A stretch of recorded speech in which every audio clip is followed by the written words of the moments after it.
ดีพี่น้อง FC จากแฟนคลับพี่น้องจากฝั่งลาวฝั่งไทยนะพี่น้องเนาะวันนี้ก็มาหอดที่นัดเท่าโสที่รักต่างวัยเนาะ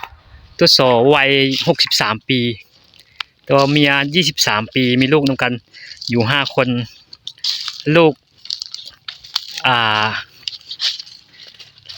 ลูกชายมีอยู่5คน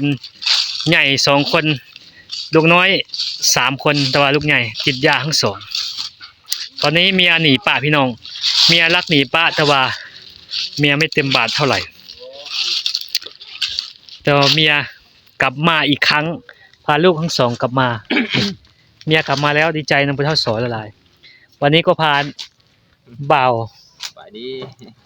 ซ่องของพาซ่องของพาซ่องเบาเผยชาแนลมาถ่ายคลิปพี่น้องอยู่เงินพระเท่าสอเบาเผยชาแนลขอฝากติดตามซ่องเบาเผยด้วยพี่น้องฝากติดตามเด้อ FC เบาแก้วคือซ่องเบาเผยชาแนลเป็นภาษาไทยเนาะเบาเผยชาแนลภาษาไทยนี่ก็เป็นลูกชายของเท่าเผยต้องเป็นลูกชายของเท่าสอนี่มื้ออื่นจะซื้อของกินมาให้เด้อ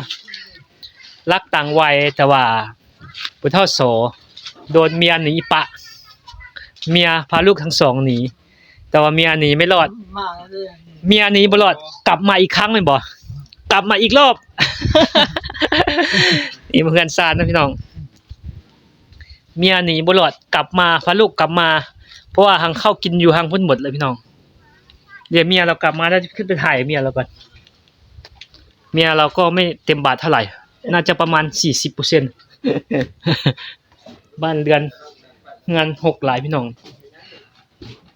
ฟ้าก็ขาดปลุ่มปลั่งอยู่เป็นปองเป็นเปียงอยู่โอ้ยมันนอนนะปนเมียก็ได้พี่น้องปนเมียก็ไม่เต็มบาทเท่าไหร่เมียก็ประมาณ40-30พาลูกทั้งสองกลับมาแต่พี่น้องเด้สบายดีดูไม่เต็มเท่าไหร่นะทุกคนเนาะเมียก็เป็นบ้าพี่น้องถึงจะดี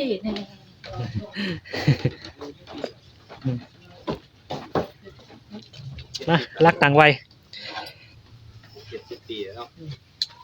นี่อยู่บ้านยังอีกบ่ลูกชายทั้งสองกลับมาอีกแล้วคนนึงไปใส่แล้วเนี่ยคนนึงไปใส่อันนั้นลงซักเลยเนาะไกลๆครับเมียหนีบ่รอดกลับมาอีกครั้งได้ยินว่าพ่อใหญ่เจ้าซื้อหยังมีเมียหนุ่มบ่จักซื้อเอาเจ้าลูกมาพี่ดูรักต่างวัยลงมานี่มายืนเฮียงกันนี่มาพี่ย่อรักต่างวัยผัว63เมียอยู่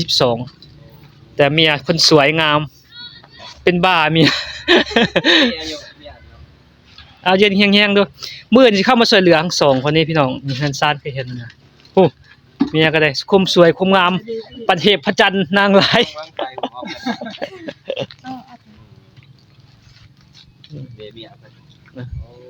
สบายดีเด้อพ่อสอสบายเด้อนบสบายดีรักต่างวัยเมีย23ปีผัว63แต่งงานนำกันจากปีแล้ว10ปีแล้วปลายปีแล้วเดี๋ยวนี้ก็ยังเฮ็ดได้อยู่บ่เจ้าเฮ็ดบ่ได้เลยตอนเอากันทำเมียนี่คืนนึงจักดอกบ่ดอกก็ยังพอแล้วบ่ดอกก็พอแล้วเฮ็ดย้อนเซิงบ่ได้เนาะป่วยเมียจังปะสาเหตุย้อนพยาธิกับเซิงบ่ได้เมียละปะอันบ่ของบ่ขึ้นเลยโอ้ตายเลยเนาะ63เซิงบ่ได้พี่น้องมีแต่ปิ้นข้างซะเอาปิ้นข้างสิคันเอาหั่นบ่น้ำแตกและแยกทางสมัยนี้โอ้นี่แหละพี่น้องอีกวิถีชีวิตของผู้เฒ่าสอที่เราจะเข้ามาช่วยเหลือเนาะเบิ่งบ้านก็อนาถานะพี่น้อง FC ทุกคนจนที่สุดในหมู่บ้านเฮาพี่น้องหนีป้าผัวเนาะโฮมลูกทั้งสองหนีป้าผัว อยากกลับบ้านโอ้ลูก2คน ลูกสอง โอ้ลูก2คนเนาะครับ บ้าไปซื้อมา เมื่อบ้านข่อยพุ่นแหล้ว หนีเพราะสาเหตุผัวเซิงบ่ได้พี่น้องเฮ็ดบ่ได้เนาะลูกสองคน ตัวนี้เจ้ากันยังอยากอยู่บ่อยากเลยผัวเฮ็ดบ่ได้แล้วบ่อยากอยากไปหาผู้บ่าวน้อย ลูกเขากลับมาอีกครั้งเนาะกลับมาอีกรอบความสวยงามปันนางจกใบทองกิ่งทองใบหยก เมื่อบ้านเพิ่น เบาเผยสนิว เดือนนึง มาถ่ายคลิปพทศรักต่างวัยเนาะพี่น้อง เดี๋ยวอย่ากลับมาคืนนะ หัว63ปีเมีย23ปีเนาะ23ปี มีลูกนำกันจักคน มีลูกนำกัน2คนพี่น้องนี่ โอ้มีลูกนำกันผู้หนึง เมียกลับมาอีกครั้งเนาะพี่น้องเพราะว่ารักหนีป้าพทศย้อนว่าผัวเฮ็ดบ่ได้พี่น้องเซิงบ่ได้ซะไป จึงเซิงได้อยู่บ่เจ้าเซิงบ่ได้ยอมเอาการทำอิฐนี่ช่วง10ปีนี่คืนหนึงจักดอกเจ้าเฮ็ดคืนละดอก บ่ได้คือตู้ก่อนเนาะอยู่ตอนนักเกียรตินี่ตู้ก่อน เจ้ากับตุ๊กก้อนนี่ไผเฮ็ดเก่งกว่ากัน อันนั้นตะกี้เขาเป็นบ้าอะไรเงี้ยเอาเมียมาเมียโตเราเชื่อ เออ ไอ้ลูก20,000นะ เบิ่นเอา2ดอกเอาผู้นี้เด้เมียกลับมาอีกครั้งนะพี่น้อง แต่ว่า เนี่ยเพิ่น ลาวก็บ่เต็ม100ปานใดนี่น่าจะประมาณ 40% คนบ้านได้นี่เมียเพิ่น หลัก15เมียแต่ว่าเป็นบ้าหน่อยหนึง นี่เบิ่งไปหอมแก้มเมียให้เบิ่งเด้อหอมแก้มเอ้า นี่นะ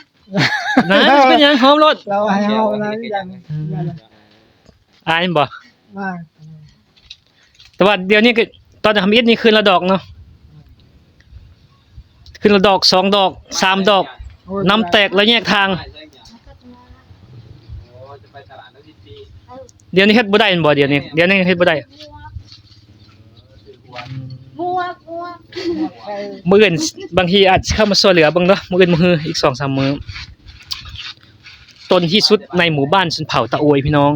เงินก็ขาดเนาะพี่น้องนี่ข้าวกินก็บ่มี โอ้ยนี่เนาะ เอาไปหอมแก้มให้เบิ่งจักบาทดูเมียหาก็กลับมาเนาะพี่น้องนี่เมียกลับมาอีกรอบเนาะเอาพ่อเฒ่าเอาไปนั่น อย่างแล้วเลย เอาอย่างเอาอาย ไปหอมแก้มขึ้นไปรถบ่เป็นหยังลองหอมดูหอมบัดนึงให้ค่อยเบิ่งหอมรถ เอาอีกบัดนึงเอาบัดนึงหอมแก้มพี่น้อง